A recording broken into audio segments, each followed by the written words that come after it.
మన డైలీ లైఫ్లో మనకి చాలా రొటీన్స్ వర్క్ అసైన్మెంట్స్ అనేవి ఉంటూ ఉంటాయి. చాలా మందికి ఉండే ఒక అలవాటు ఏంటంటే టు డూ లిస్ట్ రాసుకుంటారు. ఇంకొంతమంది అలారమ్స్ రిమైండర్స్ సెట్ చేసుకుంటారు. సో దట్ వాళ్ళకున్న పలానా టార్గెట్ని వాళ్ళు రీచ్ అవడానికి, దాని ద్వారా సక్సెస్ పొందడానికి, మేబీ అది ఎడ్యుకేషన్ కానీ, జాబ్ కానీ, బిజినెస్ కానీ, ఏదైనా మినిస్ట్రీ అయినా కూడా సరే. క్రీస్తుని వెంబడిస్తున్న మనకు కూడా ఒక గొప్ప భాగ్యం ఏంటంటే ఆదరణకర్త తండ్రి నా నామం పంపబోవు ఆదరణకర్త మీకు సమస్త విషయాల్ని బోధించి మీకు జ్ఞాపకం చేయనని ఒక మాట మనం చూస్తున్నాం. దేవుని యొక్క స్వరానికి వినే హృదయం గనక మీది ట్యూన్ అయి ఉంటే, పలానా స్థలంలో, సందర్భంలో, సమయంలో పడుకున్నప్పుడు, కూర్చున్నప్పుడు, లేచినప్పుడు, మీరు ఎక్కడికి వెళ్తున్నా కూడా పరిశుద్ధాత్మ దేవుడు మీతో మాట్లాడుతూ ఉంటాడు. దేవుని యొక్క ఆత్మ స్వరం అనేది మీ యొక్క చెవులకు వినబడుతూ ఉంటుంది. దట్టు ఇది క్రీస్తును వెంబడించే వారికి అత్యంత అవసరమైన విషయం. స్వరము వినకుండా ఎటు వెళ్ళగలరు?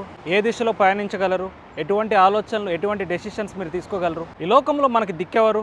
ఎమ్మెల్యేనా, ఎంపీనా, మినిస్టరా, సీఎమ్మా, బంగారమా, ధనమా, ఆస్తుపాస్తులా? ఏవి కాదు, కేవలం దేవుడే. దేవుడు నడిపించే త్రోవనే మనకి ఒక దిక్సూచిలా పనిచేస్తూ ఉంటుంది. మీరు ఎలాంటి సిచ్యువేషన్లు ఉన్నా కూడా, ఎవరు మీతో ఉన్నా లేకపోయినా, పరిశుద్ధాత్మ దేవుడు మీతో ఉంటే మీరు ఒంటరి కానే కాదు. పరిశుద్ధాత్మ దేవుని యొక్క స్వరం మీ చెవులకు సూటిగా స్పష్టంగా వినబడాలంటే ఆయన మన కోసం రాసిచ్చిన ధన్యకరమైన, అత్యంత పరిశుద్ధమైన, శక్తివంతమైన బైబిల్ గ్రంథమును ప్రతిరోజు చదవాలి. అది చదివినప్పుడు మీ యొక్క చెవులు ట్యూన్ అయ్యి పలానా సందర్భంలో ఆయన యొక్క స్వరం మీకు వినిపిస్తుంటుంది. అది సూపర్ న్యాచురల్గా జరిగే ఒక గొప్ప కార్యం. ప్రపంచంలో ఉన్న ఏ ప్రాబ్లంకైనా సొల్యూషన్ బైబిల్లో ఉంది. దేవుడు ఆల్రెడీ పొందుపరిచుంచాడు. అది కేవలం విప్పి చదివి దాని ప్రకారం మనం జీవించడమే ఆలస్యం. దేవుడే గనక ఈ యొక్క వీడియో ద్వారా మీతో మాట్లాడుంటే, ఆదరణకర్తగా దేవుడు మీ జీవితాల్లో ఉండటానికి ఇష్టపడుతుంటే, మీరు కింద కమెంట్ సెక్షన్లో ఆమెను టైప్ చేయండి. ఇలాంటి స్పిరిచువల్ అడ్వైజర్స్ కోసం ఛానల్ని ఫాలో అవ్వండి. God bless you all and praise the lord.